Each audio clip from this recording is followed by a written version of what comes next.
24 movie side channel நண்பர்கள் அனைவருக்கும் வணக்கம். இன்னைக்கு நம்ம பார்க்க போறது FIR நம்பர் 339 அப்படிங்கிற சூப்பரான ஒரு பெங்காலி படத்தை பத்தி தான் நம்ம பார்க்க போறோம். இந்த படம் 2021 வந்திருக்கு. இந்த படத்தோட கதை என்னன்னா, ஒரு கிராமத்துல தொடர்ச்சி ஆண்கள் கொலை செய்யப்படுறாங்க. என்ன காரணம், எதுக்காக இந்த கொலையெல்லாம் நடக்குது, யார் இதை பண்றாங்க, ஹீரோ கொலையாளியை கண்டுபிடிச்சாரா இல்லையா, இன்ட்ரெஸ்டா கொண்டு போயிருப்பாங்க. இப்ப நம்ம படத்துக்குள்ள போவோம். ஸ்டார்டிங் சீனே ஒரு ரவுடி கும்பலை காமிக்கிறாங்க. இவங்க தலைவரோட பேர் மிஸ்ராங்கிறது. இந்த கும்பலை சேர்ந்த ஒருத்தன் இறந்து போயிருப்பான். இத பத்தி பேசிட்டு இருக்காங்க. ஒரு பொண்ணை இந்த இடத்துக்கு வர சொல்லிருப்பாங்க. இப்ப அந்த பொண்ணு ஒருத்தனுக்கு போன் பண்ணி பேசுறாங்க. அவனும் ஃப்ரெண்ட்ஸ் கிட்ட நான் போய் அந்த பொண்ணை கூட்டிட்டு வரேன்னு சொல்லிட்டு கிளம்பி போறான். இப்ப அந்த பொண்ணை தேடிக்கிட்டு இருக்கும்போது ஒரு பொண்ணு பின்னாடி வந்து அவரோட கதையை முடிக்கிறாங்க. அடுத்து இவங்க தேடிக்கிட்டு இருக்க பொண்ணு உள்ள வராங்க. இவங்களை பார்த்துட்டு அந்த கும்பலும் சந்தோஷப்படுறாங்க. அடுத்த சீன்ல போலீஸ் கமிஷனரை காமிக்கிறாங்க. இப்ப அவரும் என்ன சொல்றாருன்னா, ஒரு கிராமத்துல தொடர்ச்சியா கொலைகள் நடந்துட்டு இருக்கு. இவங்கெல்லாம் எதிர்கட்சியை சேர்ந்தவங்க, ஏற்கனவே 2 பேர் இறந்து போயிருக்காங்க, பெரிய பிரச்சனையா இருக்கு, சீக்கிரம் இந்த பிரச்சனையை முடிக்கணும்னு பக்கத்துல இருந்த போலீஸ் ஆபீசர் கிட்ட சொல்றாரு. சார் நீங்க கவலைப்படாதீங்க, நான் இதை பாத்துக்கிறேன்னு அவரும் சொல்றாரு. இப்ப அந்த போலீஸ் ஆபீசர் அந்த கும்பலோட தலைவர் மிஸ்ராவுக்கு தான் கால் பண்ணி பேசுறாரு. நான் ஒரு ஆளை அனுப்பி வைக்கிறேன், உங்க ஆளுங்க 2 பேரும் யார் கொண்டதுன்னு அவன் கண்டுபிடிப்பான், உன்னையும் டிஸ்டர்ப் பண்ண மாட்டான்னு சொல்றாரு. இப்ப ஹீரோவை காமிக்கிறாங்க. இவர் ஏசிபியா தான் இருப்பாரு. போன் வந்ததுனால இவர் முழிக்கிறாரு. ஆனா முகத்துல சந்தோஷமே இல்ல, சோகமாவே இருக்காரு. இப்ப ஒரு படத்தை எடுத்து பாக்குறாரு. ஏற்கனவே நடந்த சம்பவத்தை காமிக்கிறாங்க. இவர் கார்ல உட்காந்து தான் பொண்ணு கிட்ட பேசிட்டு இருக்காரு. அப்ப தான் வரைஞ்ச படத்தை ஹீரோ கிட்ட காமிச்சிட்டு இருக்காங்க. திடீர்னு இவரோட எதிரி வந்து அங்க இருந்த இவரோட பொண்ணையும் ஒய்ஃபையும் சுட்டு கொலை பண்றான். இப்ப ஹீரோ விட்டு காலிங் பெல்ல யாரும் அடிக்கிறாங்க. இவரும் கதவை திறந்து வெளியே வராரு. அடுத்த சீன்ல மிஸ்ராவை காமிக்கிறாங்க. அவரும் அந்த ஊர் இன்ஸ்பெக்டர் கிட்ட பேசிட்டு இருக்காரு. இது வரைக்கும் நீ கொலையாளியை கண்டுபிடிக்கவே இல்ல, எனக்கு என்னவோ ஆளுங்கட்சியை சேர்ந்த சுனில் மேலதான் டவுட் இருக்கு. என்னோட ஆளுங்க 2 பேரை கொலை பண்ணிட்டாங்க. இந்த ஊருக்கு புதுசா என்னோட ஆள் ஒருத்தன் வரப்போறான்னு சொல்றாரு. இப்ப அந்த போலீஸ் ஆபீசர் தான் ஹீரோட வீட்டுக்கு வந்திருக்காரு. அந்த கிராமத்துல நடந்த கொலைகளை பத்தி சொல்லி நீ தான் அதை விசாரிக்கணும்னு சொல்றாரு. ஹீரோவும் சார் இப்ப நான் விசாரிக்கிற மனநிலையில இல்லைன்னு சொல்றாரு. அவரும் எத்தனை நாளைக்கு இப்படியே இருப்ப, உனக்கு ஒரு மாற்றமா இருக்கும்னு சொல்ல ஹீரோவும் முடியாதுன்னு சொல்லிடுறாரு. இவரும் வாசல் வரைக்கும் வந்துடுறாரு. இப்ப ஹீரோவும் சரி அந்த கேஸோட டீடைல்ஸை கொடுத்துட்டு போங்கன்னு சொல்றாரு. அடுத்த சீன்ல ஹீரோயினை காமிக்கிறாங்க. இவங்களோட பேர் ஈஷாங்கிறது. இவங்க டாக்டரா தான் இருப்பாங்க. இவங்களோட ஃப்ரெண்டு பேர் தீபா. தீபாவோட அப்பா ஏழை குழந்தைகள் படிக்கிறதுக்காக ஒரு ஸ்கூல் நடத்திட்டு இருக்காரு. ஹீரோயினும் இவங்களுக்கு தேவையான உதவிகளை செய்யறாங்க. இப்ப ஹீரோ அந்த ஊருக்கு கார்ல வந்துட்டு இருக்காரு. ஒரு இடத்துல நிப்பாட்டிட்டு பாத்ரூம் போறாரு. திரும்ப காரை எடுக்க வரும்போது ஒரு லாரி இவர் மேல மோதுற மாதிரி வருது. இவரும் டக்குன்னு ஒதுங்கிக்கிறாரு. ஏன் இப்படி போறான்னு அந்த லாரியை பாக்குறாரு. இப்ப அங்க இருக்கிற ஆள்கிட்ட இந்த ஊருக்கு எப்படி போகணும்னு கேக்குறாரு. இன்னும் 1 மைல் போனா வந்துரும்னு அவரும் சொல்றாரு. அவரும் ஆடு கத்துற சவுண்ட் கேட்க அந்த இடத்த நோக்கி போறாரு. அடுத்த சீன்ல கரண்ற ஒருத்தரை காமிக்கிறாங்க. இவர் தான் இந்த ஊர்ல எஸ்ஐயா இருப்பாரு. இங்க இருக்கிற செக் போஸ்ட்ல தான் உட்காந்துருக்காரு. அப்ப லாரி ஒண்ணு வருது. இது நம்ம வண்டியான்னு பாருன்னு சொல்றாரு. கான்ஸ்டபிளும் பார்த்துட்டு ஆமா சார்னு சொல்றாரு. இப்ப எஸ்ஐயும் அந்த லாரி டிரைவர் கிட்ட பணம் கொடுத்துட்டு போன்னு பேசிட்டு இருக்காரு. அந்த இடத்துக்கு ஹீரோ வந்து லாரி டிரைவர் கிட்ட மெதுவா பார்த்து போக மாட்டியான்னு சத்தம் போட்டு பேசிட்டு இருக்காரு. அப்ப எஸ்ஐ ஹீரோவை பார்த்துட்டு என்ன சார் நீங்க இங்க வந்திருக்கீங்கன்னு கேக்குறாரு. இவர் போலீஸ் ட்ரைனிங் எல்லாம் ஹீரோ கிட்ட தான் எடுத்திருப்பாரு. இப்ப ஹீரோவும் எஸ்ஐ கிட்ட லாரியை செக் பண்ண சொல்றாரு. எஸ்ஐயும் கான்ஸ்டபிள் கிட்ட போய் செக் பண்ணி பாருங்கன்னு சொல்றாரு. லாரிக்குள்ள பாக்குறாங்க. அங்க நிறைய சின்ன சின்ன பொண்ணுங்க இருக்காங்க. ஹீரோவும் வந்து பாக்குறாரு. இப்ப எஸ்ஐ டிரைவர் கிட்ட என்ன சொல்றாருன்னா, என்ன அடிச்சுட்டு தப்பிச்சு ஓடுங்கன்னு சொல்றாரு. அவங்களும் எஸ்ஐய தள்ளி விட்டுட்டு அங்கிருந்து ஓடுறாங்க. ஆனா ஹீரோ ஓடி வந்து அவங்கள பிடிச்சிடாரு. எஸ்ஐயும் அவங்க பிடிக்கிற மாதிரி நடிக்கிறாரு. இந்த 2 பேரையும் அரெஸ்ட் பண்ணுங்க, அதே மாதிரி அந்த பொண்ணுங்களையும் கூட்டிட்டு வாங்க, விசாரணை பண்ணணும்னு சொல்றாரு. அடுத்த சீன்ல போலீஸ் ஸ்டேஷனை காமிக்கிறாங்க.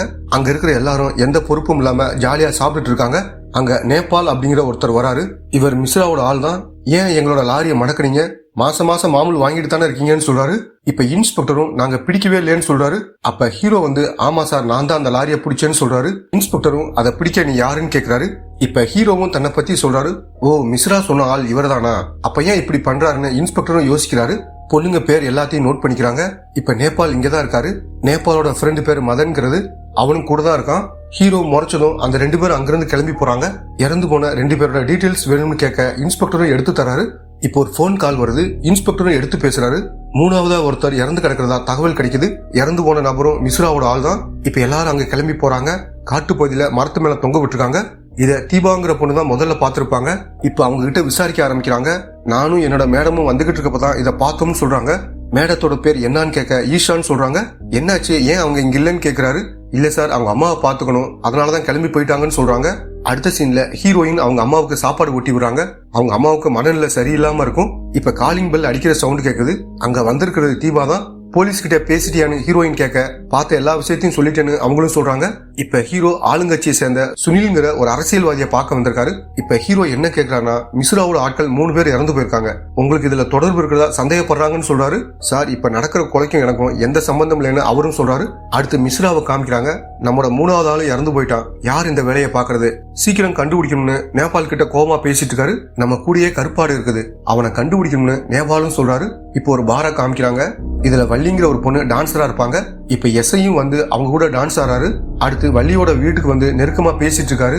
இப்ப ஹீரோ எஸ்ஐக்கு போன் பண்ணி, உன் வீட்டுக்கு வந்தேன், ஆளத்தானா, எங்க இருக்கன்னு கேக்குறாரு. இவரும் ஏதேதோ சொல்லி சமாளிக்கிறாரு. நாளைக்கு அந்த டாக்டர் பொண்ணை பார்த்து விசாரிக்கணும்னு சொல்றாரு. எஸ்ஐயும் சரின்னு சொல்றாரு. மறுநாள் காலையில 2 பேரும் ஹாஸ்பிட்டல்ல வெயிட் பண்ணிட்டு இருக்காங்க. நேத்து எங்க இருந்தேன்னு ஹீரோவும் துருவி கேக்குறாரு. சார், எனக்கு வள்ளிங்கிற ஒரு ஃப்ரெண்ட் இருக்காங்க, அவங்கள பார்த்து பேசிக்கிட்டு இருந்தேன்னு சொல்றாரு. இப்ப ஹீரோயினும் தீபாவும் அங்க வராங்க. ஹீரோயின் கிட்ட இதை பத்தி விசாரிக்கணும்னு சொல்ல அவங்களும் உள்ள வர சொல்றாங்க. இவங்க பேசிட்டு இருக்கப்ப நேபாளோட ஃப்ரெண்டு மதன் வாட்ச் பண்றாரு. ஹீரோவும் எப்ப ரிப்போர்ட் கிடைக்கும்னு கேக்குறாரு. இன்னும் 2 நாள் ஆகும்னு அவங்களும் சொல்றாங்க. நீங்களும் தீபாவும் தான் முதல்ல அதை பாத்துருக்காங்க, அதை பத்தி தெளிவா சொல்றாரு. இவங்களும் நடந்த விஷயத்த சொல்ல ஆரம்பிக்கிறாங்க. 2 பேரும் ஸ்கூட்டில வந்துகிட்டு இருக்கப்ப இடையில ஒருத்தர் ரோட கிராஸ் பண்ணி போறாரு. இவங்களும் வண்டியை நிறுத்திட்டு சைட்ல பாக்குறாங்க. அப்பதான் அந்த இடத்துல ஒருத்தன் தொங்கிட்டு இருப்பான். இதுக்கு முன்னாடி 2 பேர் இறந்து போனாங்களே, அவங்க எப்படி இறந்தாங்கன்னு சொல்ல முடியுமான்னு கேக்குறாரு. கத்தியை வச்சு ஃபோர்ஸா ஒரே குத்து தான் குத்திருக்கான்னு சொல்றாங்க. அடுத்து 2 பேரும் அவன் இறந்து கிடந்த இடத்துக்கு வந்து ஏதாவது தடயம் கிடைக்குமான்னு தேடி பாக்குறாங்க. எதுவுமே கிடைக்க மாட்டேங்குது. அடுத்து நேபாள காமிக்கிறாங்க. மதன் அங்க வந்து இறந்து போன 2 பேரை பத்தி சொல்ல ஆரம்பிக்கிறான். என்ன சொல்றானா, அந்த 2 பேரும் கடைசியா ஒரு பொண்ணு கிட்ட போனதா சொல்றான். இப்ப ஹீரோ இறந்து போன கோபிங்கிற ஒருத்தரோட வீட்டுக்கு வராரு. அங்க அவரோட ஒய்ஃப் இருக்காங்க, அவங்க கிட்ட விசாரிக்க ஆரம்பிக்கிறாரு. அடுத்து மிஸ்ராவோட குரூப்ல இருக்கிற ஷானு அப்படின்னு ஒருத்தனை காமிக்கிறாங்க. இவன் தான் கடைசியா கோபி கூட இருந்தான்ற தகவல் நேபாளுக்கு கிடைக்குது. இப்ப நேபாள் அவனோட சட்டையை பிடிச்சு எதுக்கு அவனை கொலை பண்ணேன்னு கேக்குறாரு. இப்ப ஹீரோவும் கோபியோட ஒய்ஃப் கிட்ட நிறைய கேள்விகளை கேட்கிறாரு. அவங்களும் என்ன சொல்றாங்கன்னா, என்னோட வீட்டுக்காரர் பொண்ணுங்க விஷயத்துல ஒரு மாதிரியா இருப்பாரு, நிறைய பொண்ணுங்க கூட பழக்கம் இருக்குன்னு சொல்றாங்க. இப்ப ஷானு 15 வருஷமா இங்க இருக்கேன், என் மேலேயே சந்தேகப்படுறீங்களா, இனிமேல நான் இங்க இருக்க மாட்டேன், நான் மிஸ்ரா கிட்ட பேசிக்கிறேன்னு சொல்லிட்டு அங்கிருந்து கிளம்பி போறாரு. இப்ப ஹீரோவும் எஸ்ஐ கிட்ட என்ன சொல்றாருன்னா, இந்த 3 பேரும் பொண்ணுங்க விஷயத்துல ஒரு மாதிரியா இருந்திருக்காங்க, எல்லாமே பொண்ணுங்களை சுத்தியே நடக்குது, அந்த பார் எங்க இருக்குன்னு கேக்குறாரு. இப்ப ஹீரோவோட சீனியரும் ஹீரோவுக்கு கால் பண்ணி கொலையாளியை கண்டுபிடிச்சிட்டான்னு கேக்குறாரு. சார், விசாரணை போயிட்டு இருக்கு, சீக்கிரம் கண்டுபிடிச்சிருவோம்னு அவரும் சொல்றாரு. இப்ப எஸ்ஐயும் ஹீரோ கிட்ட, எனக்கு வள்ளிங்கிற ஒரு ஃப்ரெண்ட் இருக்காங்க, அவங்க அந்த பார்ல தான் டான்சரா இருக்காங்க, இத பத்தி அவங்க கிட்ட விசாரிக்கலாம்னு சொல்றாரு. அடுத்து நிறைய பொண்ணுங்க ஒரு இடத்துல இருக்காங்க, இவங்க விலை மாதுவாத்தா இருப்பாங்க. இப்ப நேபாள் இங்க வந்து, என்னோட ஆள் கோபி கடைசியா இங்க இருக்கிற ஒரு பொண்ணு கூட தான் இருந்திருக்கான், அந்த பொண்ணு யாருன்னு கேக்குறாரு. ஹீரோவும் வள்ளி கிட்ட கோபியை பத்தி தெரியுமான்னு கேக்குறாரு. அவன் எப்பயுமே பொண்ணுங்க கூட தான் சுத்திட்டு இருப்பான்னு வள்ளியும் சொல்றாங்க. சரி, முதல்ல இறந்து போன அந்த 2 பேரை பத்தி தெரியுமான்னு கேக்குறாரு. தெரியும் சார், அவங்களும் இதே மாதிரிதான், 2ஆவதா இறந்து போன கோவிந்து தான் என்னோட அப்பா, அவர் தான் இந்த பார்ல வேலைக்கு சேர்த்து விட்டாருன்னு சொல்றாங்க. ஏன் இத்தனை நாள் இதை பத்தி சொல்லலன்னு எஸ்ஐயும் கேக்குறாரு. உங்ககிட்ட எப்படி சொல்ல முடியும், அவங்க கிட்ட தான் நீ மாமூலே வாங்குறேன்னு கோவமா பேசுறாங்க. அடுத்து நேபாள் கோபி கடைசியா இருந்த பொண்ணு கிட்ட விசாரிக்க ஆரம்பிக்கிறாரு. எனக்கு எதுவுமே தெரியாது, வந்து சந்தோஷமா இருந்துட்டு போயிட்டான்னு அவங்களும் சொல்றாங்க. இப்ப ஹீரோவும் வள்ளிக்கிட்ட, யாரும் இல்லைன்னு கவலைப்படாத, என்ன அண்ணனா நினைச்சுக்கன்னு சொல்லிட்டு அங்கிருந்து கிளம்பி போறாரு. இப்ப தீபாவோட அப்பாவை காமிக்கிறாங்க. இவர் ஸ்கூல் தான் நடத்திட்டு இருக்காரு, எல்லாரும் இவரை மாஸ்டர் தான் கூப்பிடுவாங்க. இப்ப நேபாளும் அங்க வந்து, மாஸ்டர் வெளியே வான்னு சத்தம் போட்டுட்டு இருக்காரு. அந்த லாரியில இருந்த 10 பொண்ணுங்களையும் இவர் தான் பாதுகாப்பா வச்சிருப்பாரு. இப்ப நேபாளும் தீபா கிட்ட என்ன சொல்றாருன்னா, அந்த பொண்ணுங்க எல்லாரையும் என் கூட அனுப்பிச்சு வைன்னு சொல்றாரு. தீபாவும் உள்ள வந்து ஹீரோயினுக்கு கால் பண்றாங்க, நடக்கிற விஷயத்த அவங்க கிட்ட சொல்றாங்க. இப்ப ஹீரோவும் எஸ்ஐ கூட பேசிட்டு இருக்காரு. ஹீரோயின் வேகமா ஓடி வர்றத பார்த்து என்ன விஷயம்னு கேக்குறாரு. அவங்களும் நடந்த விஷயத்த சொல்றாங்க. இப்ப தீபாவும் வேற வழி இல்லாம எல்லா பொண்ணுங்களையும் கூட்டிட்டு வராங்க. எண்ணி பார்க்கும்போது 9 பொண்ணுங்க தான் இருக்காங்க. ஒரு பொண்ணை காணா, எங்கேன்னு தீபா கிட்ட கேக்குறாரு. இப்ப நேபாளே உள்ள வந்து அந்த பொண்ணை தேடி கண்டுபிடிக்கிறாரு. இப்ப ஹீரோவும் அந்த இடத்துக்கு வராரு. இன்ஸ்பெக்டர் மூலமா தான் இதை பண்ணிருக்காங்கன்னு தெரிஞ்ச உடனே ஹீரோ டென்ஷன் ஆகுறாரு. அந்த பொண்ணு மேல இருந்து கையேறான்னு ஹீரோவும் நேபாள் கிட்ட சொல்றாரு. இப்ப மிஸ்ராவும் ஹீரோவோட சீனியருக்கு கால் பண்றாரு. நீ அனுப்புனால் என்ன பண்ணிக்கிட்டு இருக்கான்னு தெரியுமான்னு கோவமா பேசுறாரு. ஆபீசரும் ஹீரோ கிட்ட போனை தர சொல்றாரு. இப்ப மிஸ்ராவும் ஹீரோ கிட்ட வந்து போனை கொடுக்கறாரு. இப்ப அவரு என்ன சொல்றாருன்னா, தேவையில்லாத வேலையை பார்க்காத, நான் சொன்ன வேலையை மட்டும் பாருன்னு சொல்றாரு. இதை கேட்டுட்டு ஹீரோவோட முகம் சோகமா மாறுது. மிஸ்ராவும் ஹீரோவை முதல்ல இங்கிருந்து கிளம்புன்னு சொல்றாரு. இப்ப ஹீரோவும் கார் எடுக்க கிளம்புறாரு. அந்த பொண்ணுங்க எல்லாரும் பயப்பட ஆரம்பிக்கிறாங்க. ஹீரோவும் கோவமா கார்ல போயிட்டு இருக்கப்பதான் என்ன நடந்துச்சுன்னு காமிக்கிறாங்க. ஹீரோ ஒரு பெரிய கிரிமினலை பிடிச்சிருப்பாரு, ஒழுங்கா என்னை விட்டு இல்லைன்னா உன் குடும்பத்தையே அழிச்சிருவேன்னு சொல்றான். ஹீரோவும் அதை கண்டுக்காம அவனை அரெஸ்ட் பண்றாரு.